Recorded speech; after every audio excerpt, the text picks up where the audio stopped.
So we just finished the Christmas holidays in my home, which means our two youngest sons headed back to college on Sunday afternoon. And before they left, we were seated at the table, and this is a Belmont family tradition. The married kids and those that aren't married, we all gather on Sunday afternoons around the table for a meal.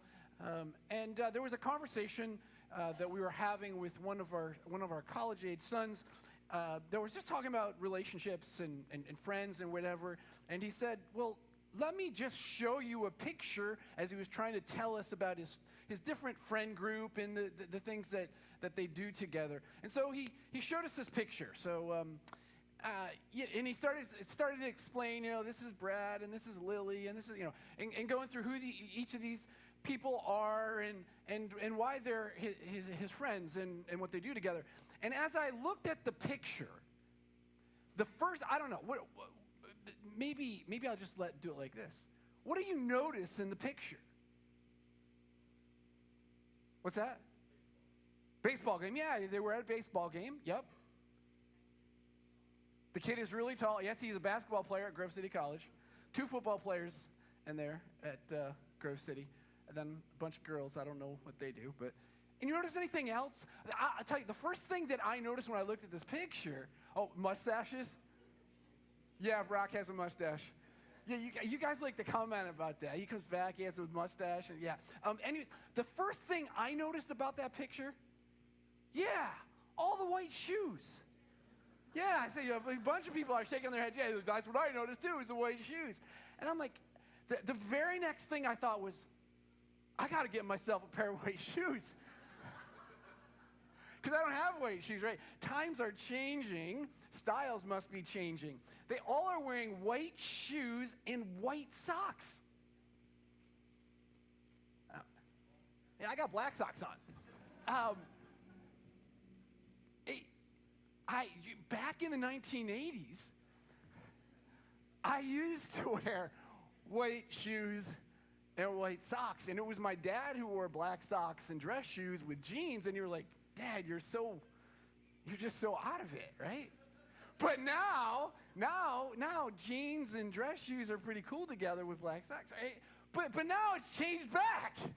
And immediately I did. I just thought, I got to get myself a pair of white sneakers, right? Now, isn't it weird? Isn't it just weird how this picture, every one of these college students are all wearing white shoes. Now, but not to just pick on college students, it's kind of like all of us. Look how many people are wearing plaid flannels, right? What color car did you drive today? Was it black, silver, white, or gray? Maybe red? I mean, that's basically it. There's not really too many purple cars out there or bright orange cars, right? Hairstyles. Look at the hairstyles, right? All the girls, they got this long, straight hair. You kind of look around the auditorium here, right? A lot of younger girls, long, straight hair. Guys, kind of floppy on the top, short on the sides. Why do we do this? It's so true, though, isn't it? It's so true. We as people, we kind of look like those that are around us. Now, there's been some studying, some research into this. Some people sat around like, why do people do this? And so the fields of sociology and psychology have coined the term a social influence. Social influence. And so what is social influence? So this next screen here has the definition for what social influence is. Social influence refers to the phenomenon where an individual's behavior, their opinions or beliefs, change as a result of their network ties, often becoming more similar to those with whom they are connected. Now, I wonder what other students at Grove City College look like if they all wear white sneakers, or if there's a group that are still wearing black socks and black shoes, right? And why is that this group looks like that and another group looks like whatever? It's interesting that social influence tells us it's because the people that we hang around with are the people we become like. What we see others do, what we hear others say, is what we then are shaped into and what it is that we become. Now, maybe we ask after kind of learning this and observing this, is this a good thing or a bad thing? Is this a good thing or a bad thing? Well, the answer to that is yes, right? I mean, yes, it can be a good thing, and yes, it can be a really bad thing. If I'm hanging around people who have bad character, who behave in bad ways, who think bad thoughts, who do bad things, who say bad things, then that will shape the things that I think and then do. And conversely, if I'm hanging around somebody who thinks and acts and behaves in good ways, then that will shape me positively. And if you, as a human being, kind of begin to think about these things, and really just pause and go, what really is the best choice in life? Wouldn't it, and doesn't it seem like the best choice in life is to be around people who are choosing to do what is good and what is right? And so let's paint the picture like this.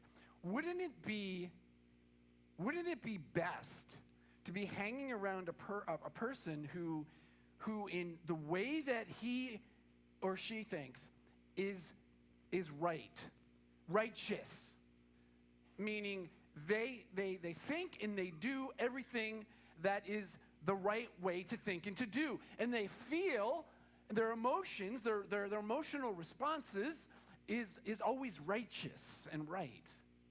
Wouldn't it be the best way to live our life to associate ourselves with somebody who's perfect? Wouldn't that be the best way to live?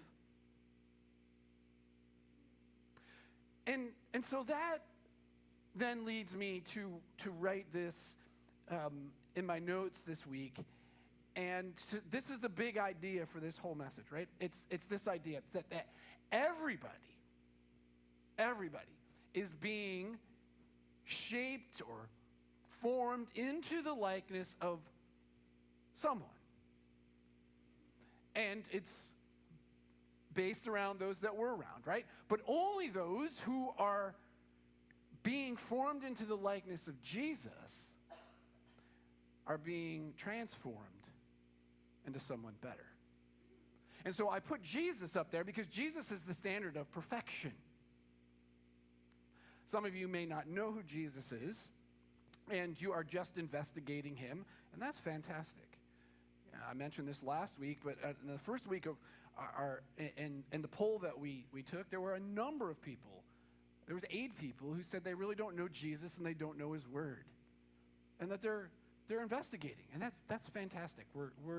That's awesome. I mean, we've all been there at some place in life, and if that's where you're at, that's great. We're glad that's where you are. You are trying to understand who is Jesus. A great place to go is to read the Gospels, which is the first 4 books in the New Testament: Matthew, Mark, Luke, and John. And this is where you can learn about Jesus. You can learn about who he claims to be, the way that he lived his life.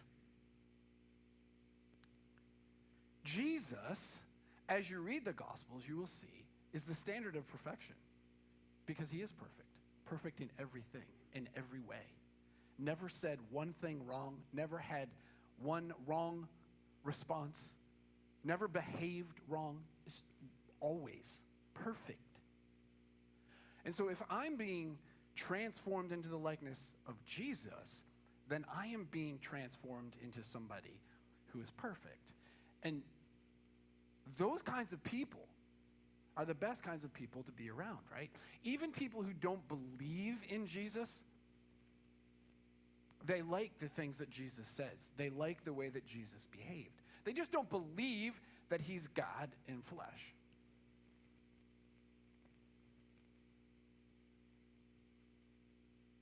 We're all being formed into somebody.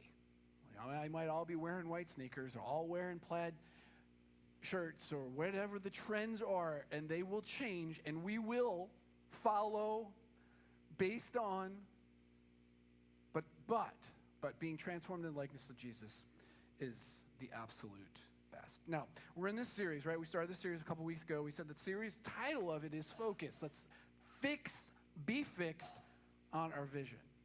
That in life, there's lots of distractions. There's all kinds of distractions. There's things that distract you and distract me. In living well, in doing my job well, in doing my relationships well, there's lots of distractions. And so this series is calling us to be focused on our vision as a church. And so it's a call to us corporately, but then that means to us personally, to us individually, to live out our vision, to be internally strong and to be externally focused. And the first message of the series was an internally strong message, right? And in that first week, we said that to be internally strong, it begins with knowing Jesus and his word. And this next slide has the next arrow that we're going to be talking about. Can you go to the next slide? Of being transformed into his likeness. So knowing Jesus and his word, this is where it starts. And then secondly, it moves to being transformed into his likeness. Now, this leads us to write in definition, being transformed into his likeness or into the likeness of Jesus. We believe that our lives can.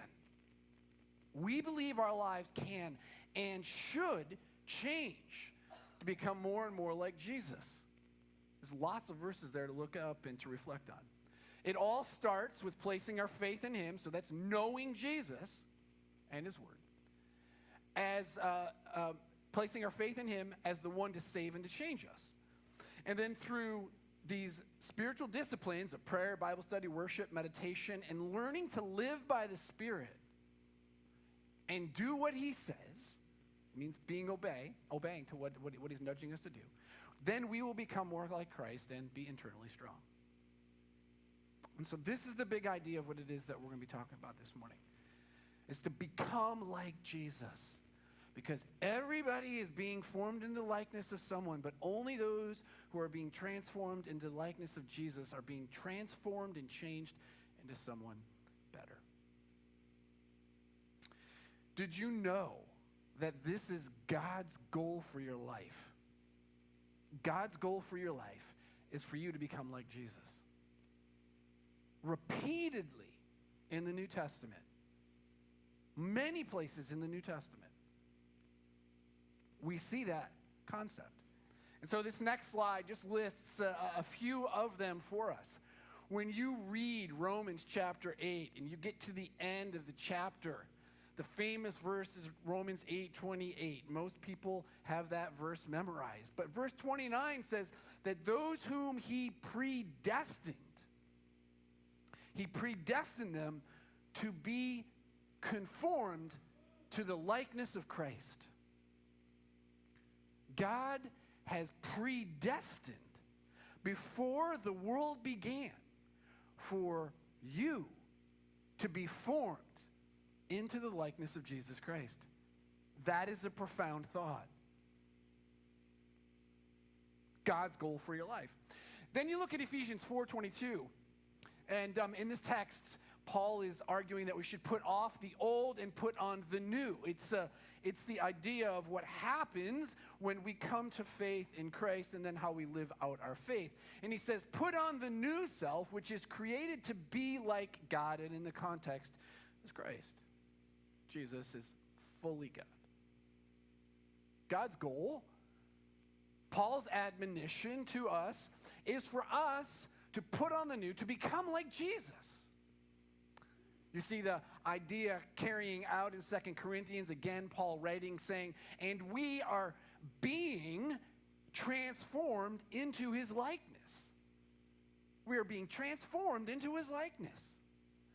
And then finally, 1 John 3, at the end, when the world is done, when we exit, when he appears, we shall be like him.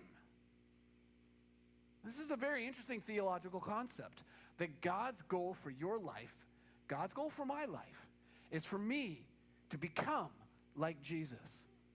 Because we're all being formed into somebody, right?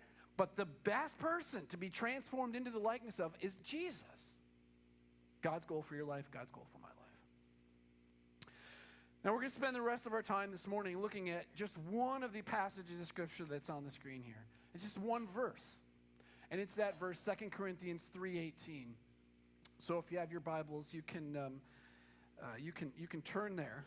And while you're turning, I want to tease out a little bit of this idea of what is it that we mean when we should be transformed into the likeness of Jesus. What is the likeness of Jesus? The likeness of Jesus. What is Jesus like? I like to think about this in three ways when I think about what is Jesus like. Number one, Jesus as a person has mind, he has emotion, and he has will. I mean, this is what a person consists of, right? We have a mind in which we think about things. We have emotions. We react and we respond to things that are happening around us. And then we have a will in which this is the place in which we choose. We choose to do things based on what it is that we think and based on how it is that we feel.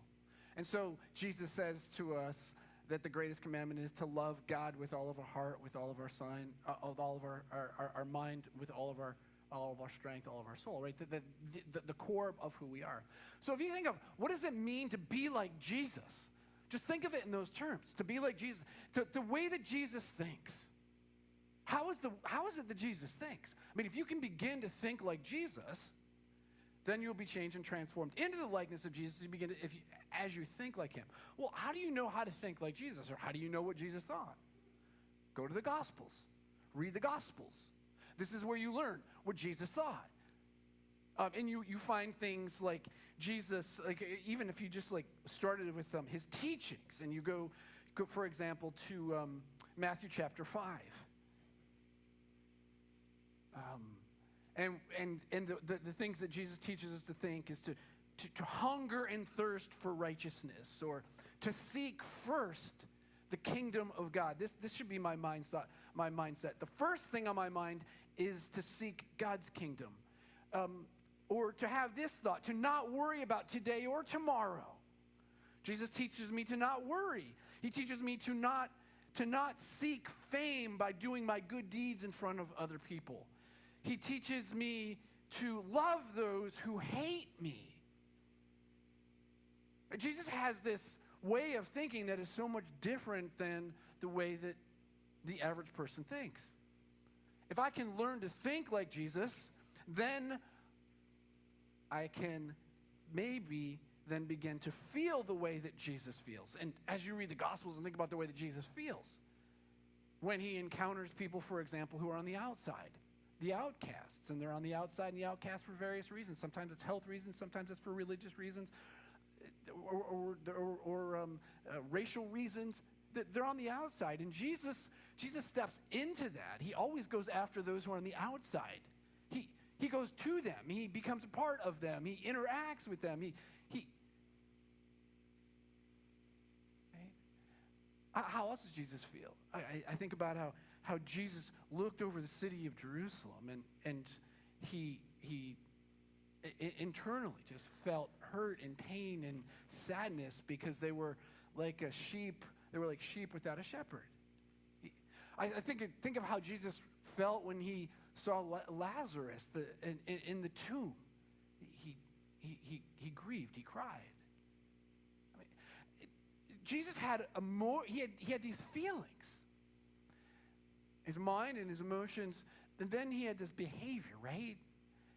As he made choices about how to respond to his enemies who hated him, who ultimately disparaged him, who lied about him, who cursed him, who mocked him, and to see the way that he responded to them, how he chose to respond. Aren't you going to say anything in defense of yourself? And Jesus said nothing at his trial, right? If you can think and feel, then you will act like Jesus. becoming somebody better. But this, of course, means I need to know what Jesus thinks. I have to, back to the first point of being internally strong. I need to know Jesus, and I need to know his word. All right, with all of this is like this backdrop to 2 Corinthians 3, and we're just going to spend the rest of our time in this one verse. And it fits an amazing context, which is worth an extended reflection. Maybe this week you'd want to just take some time to read 2 Corinthians chapter 3. But verse 18, this is what Paul says. He says, and we who are followers of Jesus, we who have been reconciled to God, as we learned last week, and we who with unveiled faces, what is he talking about? We'll get there. All reflect the Lord's glory. What does that mean? Here's our phrase, are being transformed into his likeness. Right? This is the arrow. This is what we say as Hope Community Church, to be internally strong. This is our huge goal. I mean, word for word, right out of 2 Corinthians 3. To be transformed into his likeness with ever-increasing glory, which comes from the Lord, who is the Spirit. Let's just start with a phrase. Being transformed into his likeness. What is Paul saying here? What does it mean?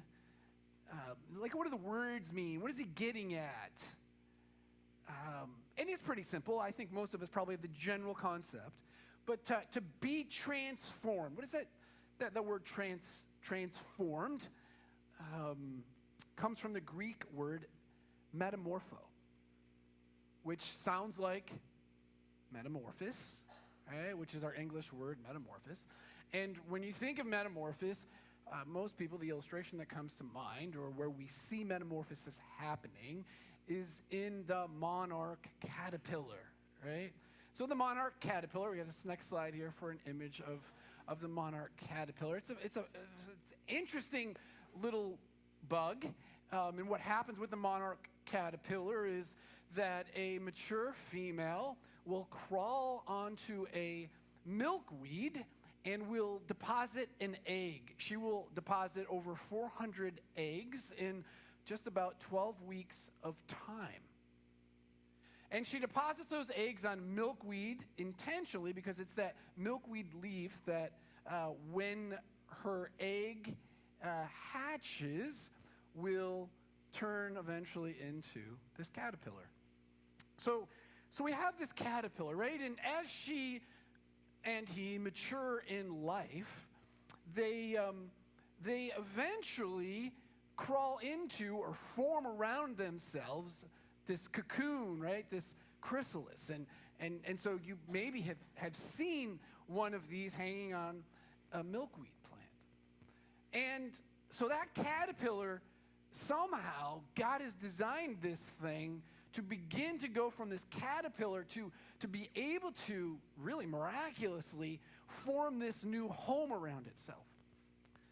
And then over a period of days, that caterpillar turns into, inside the chrysalis, a whole bunch of just goo. It's just goo, complete goo on the inside. And then it goes from goo to this butterfly, which you see now breaking out of the chrysalis, and then ultimately to this mature, which the next slide shows, the beautiful monarch butterfly. Now this is remarkable, right? I mean, this is a remarkable science project, science experiment. I guess you don't experiment on it, but observation. How does this happen? A caterpillar to goo to a butterfly. Complete transformation. Total and complete transformation. Which is what the Greek word means. It it literally means to change in appearance. It means to change into another form. It means a total change from the inside out. And this is God's goal for you and for me. That you think, that I think, that you feel, that I feel, that you choose, that I choose, to think, feel, and to behave the way that Jesus does. I mean, this is huge. A lot of times we say that God loves us the way that we are. So this next slide. God loves us the way that we are, which is a true statement, right? God does love us the way that we are. But his love is so great that he doesn't leave us the way that we are. Right? He transforms us. This is his goal. This is his desire, to transform us into the likeness of Jesus. So that while you like hanging around with people who wear white shoes, and maybe you wear black shoes, but over time you begin to wear white shoes. And why did you choose to wear white shoes? It's because you're hanging around with people who have white shoes, and there's something that happens inside of you, and you don't know why, but for some reason you just feel like, you know what, I got to go get a pair of white shoes. How many people are going to go buy white shoes this week? I don't know. But, and you go and you do that, and you start to look like, this is God's desire. It's for us to be changed into the likeness of Jesus. Now, the big question that then follows that is, well, how does that happen? Right? How does that caterpillar go in and go to goo and come out as a butterfly? How does that happen? And I suppose that's where science gets in there, and they do their microscope thing, and they test things, and somehow and I don't even know that science has ever and can explain how it happens. Which is also true about us as well. How is it that it happens? Now, science can look at it and can say, this is happening, and that is happening, and that is happening, and thus the butterfly comes because the caterpillar went through this process. But we don't really know why this is doing this and why. We can just tell you about this and this and that. And that similarly is what happens in this text, is what Paul does in helping us to understand how it is that we get transformed into the likeness of Jesus. There's a few things that he talks about. So let's go back to the beginning. We, who with unveiled faces, this is how it happens, all reflect the Lord's glory. What is he talking about? To understand what he's talking about, you have to understand the context. The context is just right in front of it. You start reading. What you find is that Paul is using an illustration here. And the illustration is one of Moses. And for those of you who are with us through the Christmas series, right? God's presence, God's greatest gift to us, his presence. And that series, we were reading through the book of Exodus. There's a particular text that some of you may remember if you read through it. Exodus 33 and 34 is an interesting passage where we learn that Moses, 34, he went up on the mountain, referencing Exodus 19. He goes up on the mountain. He meets with God. God gives him the 10 Commandments. He comes down off the mountain. And because he's in the presence of God, the glory of God, the greatness of God, Moses literally has a physical change in his appearance. His face glows. Exodus 33, we learn that Moses would set up a tent outside the camp. And he would go out and he'd sit in the tent to meet with God. And God would come, the text tells us, and he would meet with Moses as a man meets with a man face to face. And then we learn that as Moses would leave that tent, he would come out, and because he's in the presence of God, the glory of God, his face would glow. So much so that people couldn't look at him. They hadn't yet invented sunglasses, so they give Moses puts a covering on his face, a veil, so that people can actually look at him and talk to him. Got to shield the emanating light. It's amazing picture, right? Amazing story. And what Paul is saying in this text is, there's two things he's saying. He's saying, one, for the Israelites, to be in the presence of God, they didn't get that, right? It was the priest. It was Moses, and then Moses' brother Aaron who would go into the tabernacle. Remember, we went through this in the series in December. Go to the tabernacle, and they would meet with God and be in God's presence. And so it was only the priest. The people never got to do this. So the people were covered. There was a covering. There was literally a curtain that separated the people from God. And so with this picture, what Paul is arguing is that for us today, to be in the presence of God, the veil has been removed, the curtain has been taken down, and you have the opportunity to be in the presence of God. But the second thing that he's painting for us, the second picture he's painting for us, is that when we are in the presence of God, there is a glow. There is something that emanates out from us because we are around him. Being transformed into the likeness of Christ happens only when I'm in the presence of Christ. As I'm in his presence, he changes me. He does something. And I then act as a mirror, reflecting to the world Jesus. Who Jesus is, what he looks like. I'm reflecting out this glory as I'm being formed and transformed into his likeness. It's quite a remarkable concept. Note, it happens only when I'm in the presence of Christ. I can't become like Jesus if I don't spend time with Jesus. And literally, the idea is that I'm always in the presence of Jesus. A little bit further down here, we find out we have the Spirit. The Spirit comes and lives within us. So we're always in the presence of Christ. The question is whether or not we listen and heed and behave and obey, right? It happens only when we're in the presence of Christ. But secondly, the second idea is it's something that happens to me. It's not something that I produce. So that little caterpillar goes in, the chrysalis, right? And something happens to it. The caterpillar doesn't have a mind. The caterpillar isn't, saying I'm going to do this and that and whatever. God designed it and created it. And it's something that happens to me.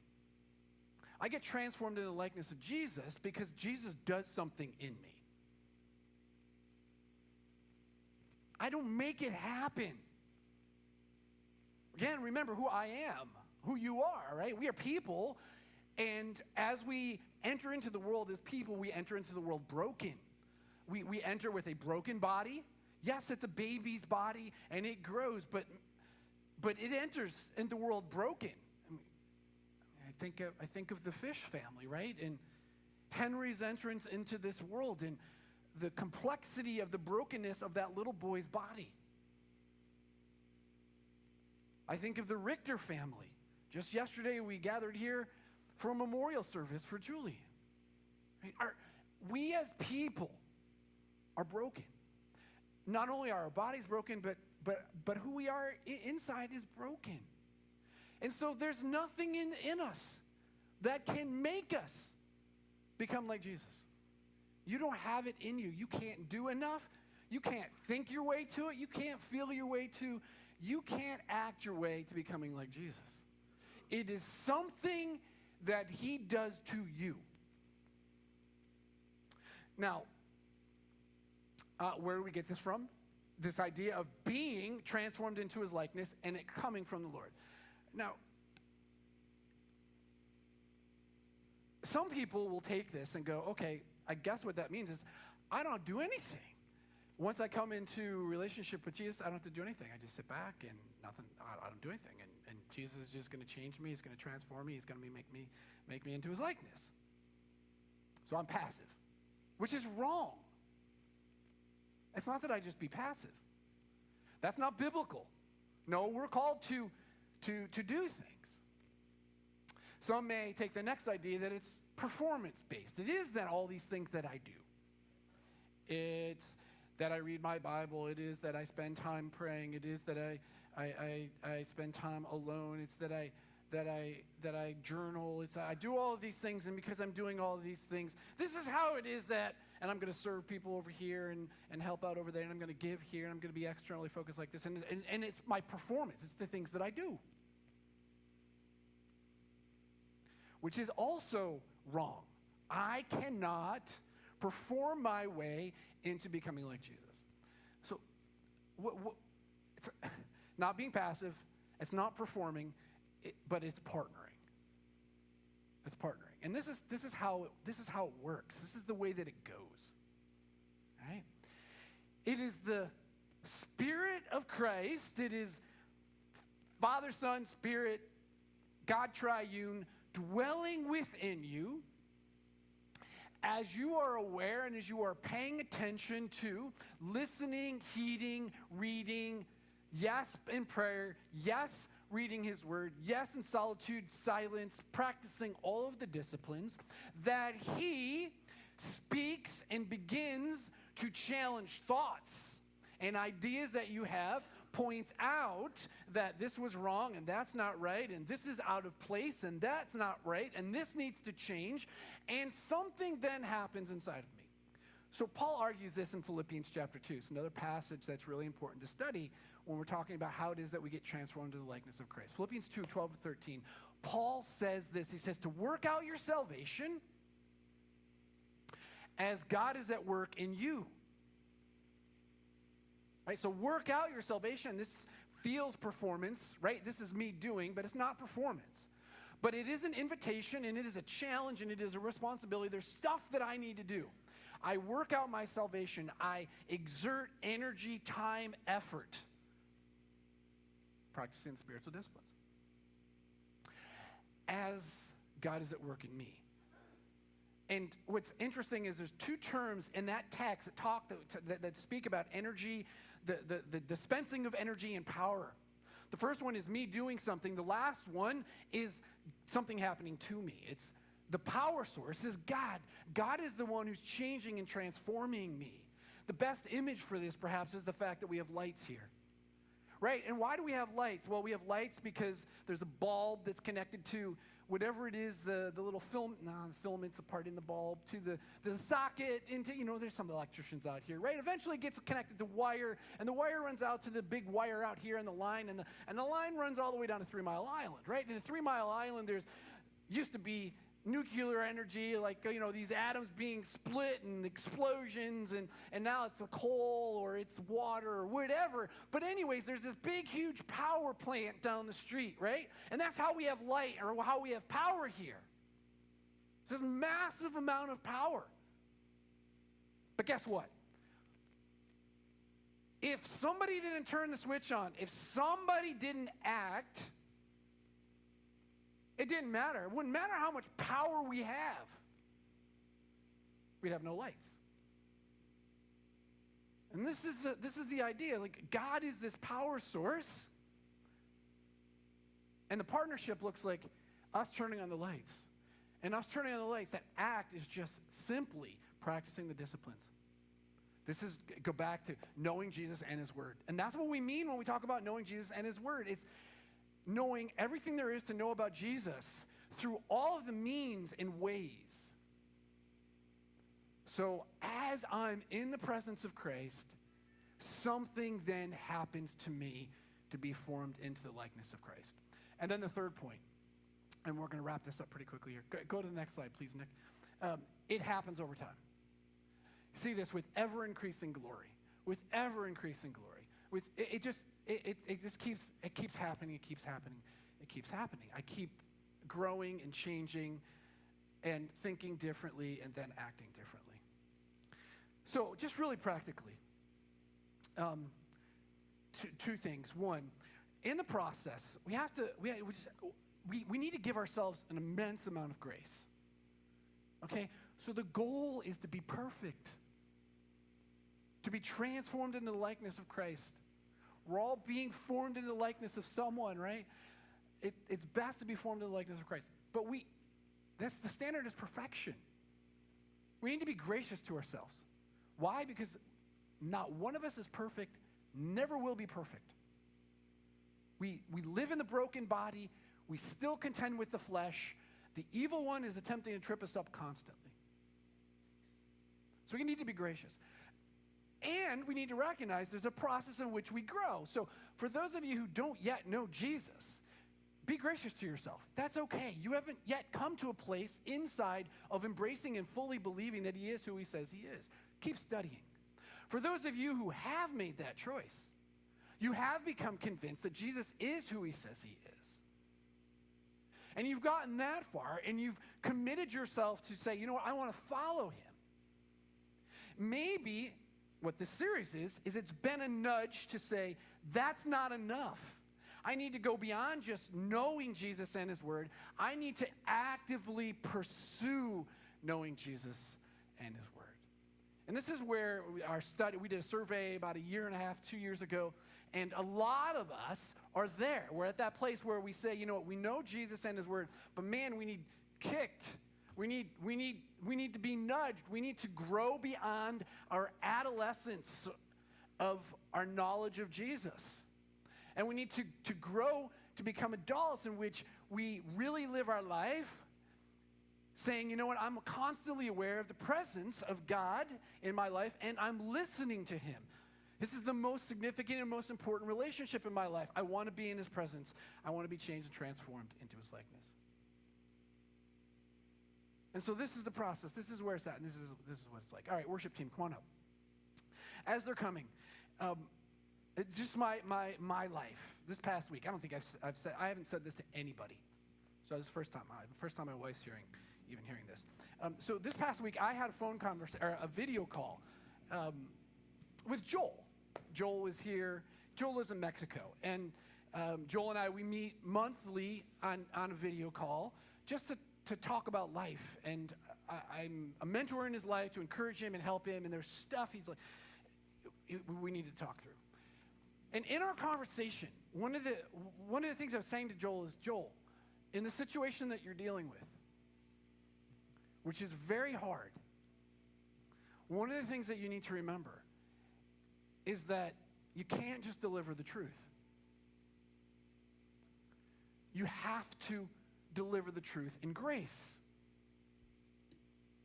This is a concept that Jesus teaches us. I actually was having this conversation earlier in the week with one of my sons. John 1 tells us that Jesus is full of grace and full of truth. Now, so I was working Joel through this whole thing and the complexity of a whole relational thing that he's working through.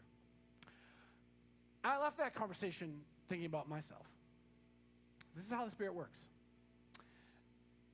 As I'm reflecting on grace and truth, thinking more about me. I mean, I know these concepts. I teach these concepts.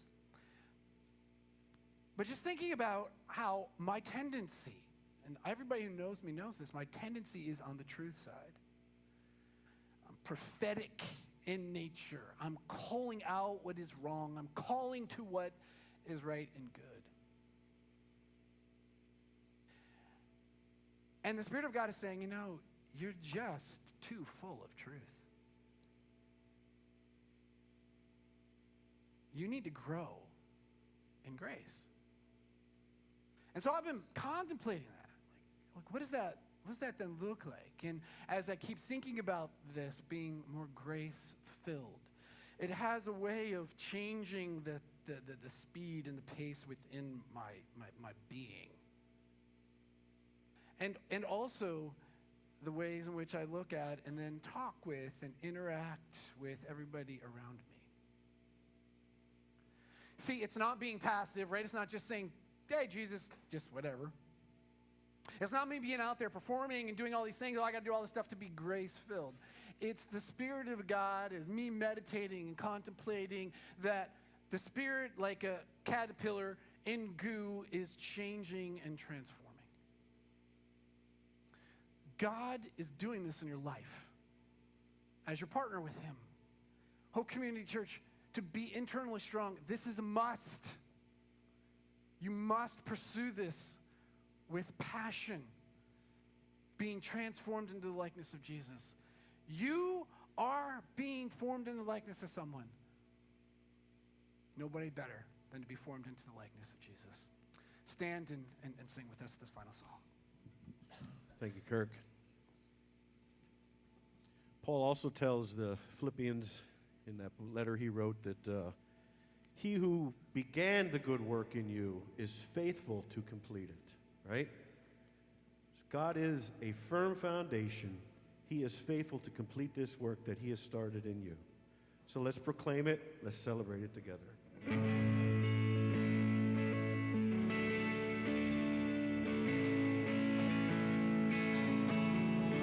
Christ is my firm foundation, the rock on which I stand. Everything around me shaking. I've never been more glad I've put my faith in Jesus. 'Cause he's never let me down. He's faithful through generations. So why would he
He won't fail.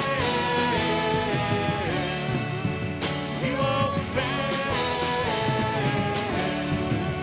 He won't. He won't.